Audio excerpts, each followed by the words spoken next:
इंदौर में बढ़ते कोरोना संक्रमण और बेड की कमी को देखते हुए भाजपा के जनप्रतिनिधियों ने बैठक कर एक बड़ा फैसला लिया है। इसके तहत अब हर विधानसभा में 50 से 100 बेड का क्वारंटीन सेंटर तैयार किया जाएगा, जहां कोविड मरीजों का इलाज होगा। देखिए ये रिपोर्ट। भाजपा कार्यालय पर जनप्रतिनिधियों ने एक बैठक कर कोरोना संक्रमण को लेकर मंथन किया।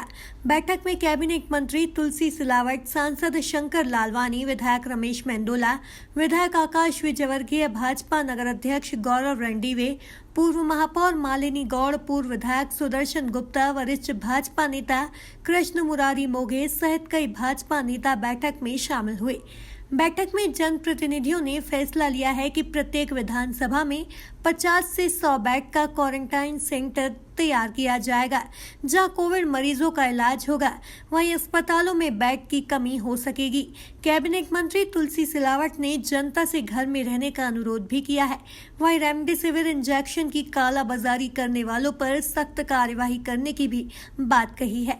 उनका कहना है कि जो कमियां हैं उसे सरकार दूर करने का प्रयास कर रही है। अभी हमारे शहर के अध्यक्ष गौरव जी ने हमारी भारतीय जनता पार्टी हर स्तर पर, बूथ स्तर से लेकर मंडल अध्यक्ष, शहर अध्यक्ष, हमारे विधायक, हमारे सांसद, हमारे पूर्व विधायक, हमारे पूर्व महापौर, सब इस संकट की, इस महामारी से लड़ने के लिए युद्ध स्तर पर लगे हैं। देखो, ये महामारी है, बड़ा संकट है।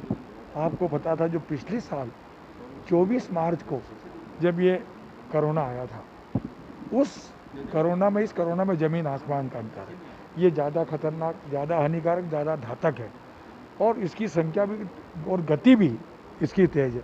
सरकार अपना काम कर रही है, हर स्तर पर सरकार अपने काम में लगी है, पर ये चेन टूटेगी आपके सहयोग से भी। जो जनता कर्फ्यू लगा है, मैं भाई और बहनों से अनुरोध करता हूँ, ये समय आ गया है। सरकार, मुख्यमंत्री जी 24 घंटे काम कर रहे हैं, पर जनता का ये चेन तभी टूटेगी, घर का व्यक्ति घर में रहे। हमारी बेटी, माँ, पुत्र, इसकी रक्षा हम घर में रहकर कर सकते हैं। मोहल्ले का व्यक्ति मोहल्ले में, गांव का व्यक्ति गांव में। ये मैं सब भाइयों बहनों से अनुरोध करता हूं कि जनता कर्फ्यू करें और वैक्सीन जो कवच है उसको भी लगवाएं और मास्क जरूरी पहने, ये मेरा अनुरोध। मैं आपकी बात से बिल्कुल सहमत हूँ। मध्य प्रदेश की सरकार कालाबाजारी करने वालों कड़ी कार्रवाई की जाएगी और मध्य प्रदेश का इंदौर पहला जिला है जहाँ पर 9 लोगों पर रासुका लगाई गई है और ऐसे जो भी लोग आएंगे उनको छोड़ा नहीं जाएगा। कड़ी से कड़ी कार्रवाई की, मानवता के खिलाफ है। जब संकट पड़ा है ऐसे समय, हम उस मनुष्य की, उस मरीज की हमको मदद करना चाहिए। ऐसे समय जो भी कालाबाजारी है वो मानवता के लिए शर्मसार बेड़ा है। एक बात सुनो, मैं जानता हूँ सरकार पूरी कोशिश कर रही है हर कमी को दूर करने की। आप जानते हैं कि ऑक्सीजन में हम सकारात्मक हो गए, अब उसमें जो पहले कमी थी उससे पूर्ति हो रही है। मांग और पूर्ति का अंतर है, क्योंकि आप जानते हैं कि ऑक्सीजन के मैं उदाहरण दे रहा हूँ, एक 20 दिन पहले मात्र 54 टन लगती थी और 120-130 टन हो गई है। ये मांग और पूर्ति का है, क्योंकि आपको मालूम है कि जो ये संकट है, ये महामारी, ये आपदा बहुत जल्दी अपना पैर पसार रही है। इस पर हम जरूर सफलता मिलेगी, उसमें मुझे आपका भी सहयोग चाहिए। सावेर में 120 कोविड केयर सेंटर हमने खोला है। जो माँ अहिल्या जो कोविड केयर सेंटर है राधा स्वामी सत्संग में, राधा स्वामी सत्संग, उसी का एक छोटा सी रूप सावेर में खोलने की बात कर रहे हैं। 120 का हमने देपालपुर भी खोल रहे हैं, मऊ भी खोल रहे हैं। हर ब्लॉक स्तर पर कोविड केयर सेंटर खोलने का प्रयास किया जा रहा है, सभी जिले के सभी विधानसभा। भाजपा नगर अध्यक्ष गौरव रणदीवे की माने तो ऑक्सीजन का लोड कम करने के लिए अस्पतालों संचालकों को निर्देश दिए जा चुके हैं। साथ ही अब सभी जनप्रतिनिधियों अपने अपने विधानसभा में क्वारंटीन सेंटर खोल रहे हैं, जिससे अस्पतालों का लोड कम हो सकेगा। देखिए, लगातार आप देख रहे हैं, जैसे अभी 2-3 दिनों में आपने देखा होगा कि इंदौर में कोरोना की जो गति है उसमें थोड़ा सा एक स्टेग्नेशन आया है। लगातार हमारे सभी सम्मानीय जनप्रतिनिधि, माननीय प्रभारी मंत्री जी, माननीय सांसद जी, हमारे सभी आदरणीय विधायकगण, हमारे सभी सम्मानीय जनप्रतिनिधि रोज कैसे और शहर ठीक हो सके, कोरोना की गति को कैसे हम लोग रोक सकें, कैसे हम लोग कुछ और नया उसमें कंट्रीब्यूट कर सकें।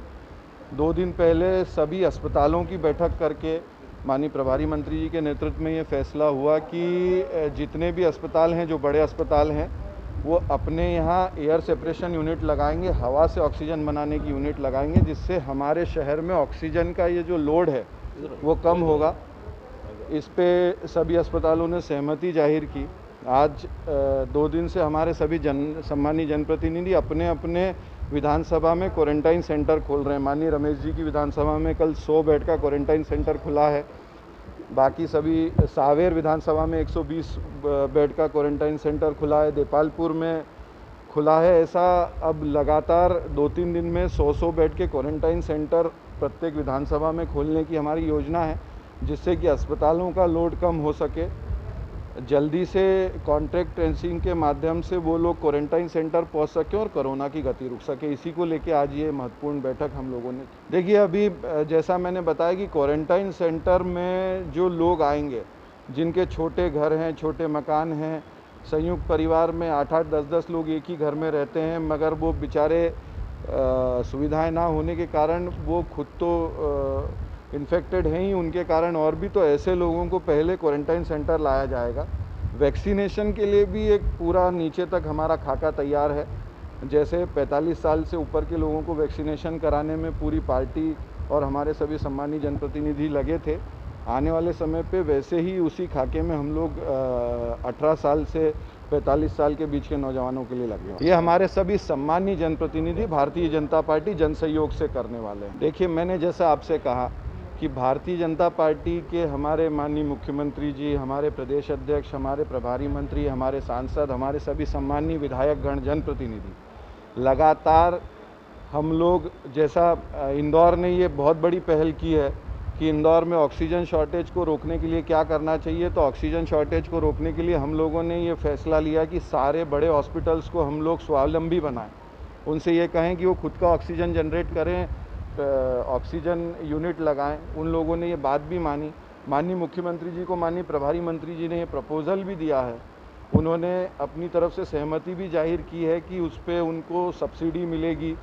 तो ये धीरे धीरे शहर और मध्य प्रदेश कैसे कोरोना मुक्त हो सके, हम और कैसे, देखिए महामारी है, इसमें हमको, आपको, सबको कलेक्टिवली सामूहिकता से प्रयास करके इससे पार पाना पड़ेगा। टीका टिप्पणी निंदा से काम नहीं चलने वाला। नहीं, बिल्कुल डैमेज नहीं हो रही। हमारे प्रत्येक कार्यकर्ता, हमारे प्रत्येक जनप्रतिनिधि, हमारे सभी वरिष्ठ जन, आदरणीय मोघे जी वैसा भी इंडेक्स हॉस्पिटल का दौरा करके आ रहे हैं। हम लोग भोजन, जो हमारे साथी अस्पताल में हमारे जो इंदौर के परिवारजन भर्ती हैं, उनके अस्पताल में भी और उनके परिवारजनों के लिए भी भारतीय जनता पार्टी सेवा प्रकल्प के नाम से एक रसोई चलाई है। हम लोग प्रत्येक हॉस्पिटल में उनको भोजन पहुंचाने का काम कर रहे हैं। जो हम लोग कर सकते हैं, हमारा प्रत्येक कार्यकर्ता प्रण प्राण से वो कर रहा है और जनता को भी ये दिख रहा है। पूर्व महापौर मालिनी गौड़ का कहना है कि बैठक में निर्णय हुआ है कि विधानसभावार क्वारंटाइन सेंटर खोले जाएं। हमने वीर सावरकर नगर में क्वारंटाइन सेंटर तैयार करने का फैसला लिया है। लगातार संकट की काल की घड़ी है और जिस तरह कोरोना तेज़ी से फैल रहा है, अस्पतालों में भारी संख्या में बेड की कमी आ रही है, लेकिन पर्याप्त व्यवस्था करने के लिए भारतीय जनता पार्टी और माननीय मुख्यमंत्री जी लगातार इस कार्य को देख रहे हैं, लगातार मॉनिटरिंग कर रहे हैं। अभी आज संगठन की बैठक में निर्णय हुआ है कि सभी विधानसभावार एक क्वारंटाइन सेंटर खोला जाए। पूर्व में भी जो क्वारंटाइन सेंटर खोले गए थे, उसी के अनुसार 100 बेड के, 50 या 100 बेड के क्वारंटाइन सेंटर खोले। हमने क्षेत्र क्रमांक 4 में वीर सावरकर नगर में कंदकोट भवन है, वहाँ पर ये कार्य शुरू करने का निर्णय लिया है और एक बॉम्बे हॉस्पिटल के डॉक्टर और कुछ डॉक्टर्स अपनी सेवाएं देने को तैयार है और सभी कार्यकर्ता जो भी वहाँ पर सहयोग लगेगा वो सभी कार्यकर्ता भी दे रहे हैं। भोजन की व्यवस्था भारतीय जनता पार्टी की ओर से चल रही है सभी सरकारी अस्पतालों में, और जो पेशेंट के साथ जो परिजन हैं उनके लिए भोजन की व्यवस्था भी भारतीय जनता पार्टी कर रही है। हाँ, सभी विधानसभा में एक क्वारंटाइन सेंटर खोलना है। करीब 50 से 100 बेड तक का क्वारंटाइन सेंटर खोलना है और सभी लोग अपने अपनी व्यवस्था कर रहे हैं। देखा जाए तो प्रत्येक विधानसभा में क्वारंटाइन सेंटर खुलने से मरीजों को राहत तो मिलेगी ही, साथ ही अस्पतालों में बेड की कमी भी दूर हो सकेगी। Bureau report, MP news Indore.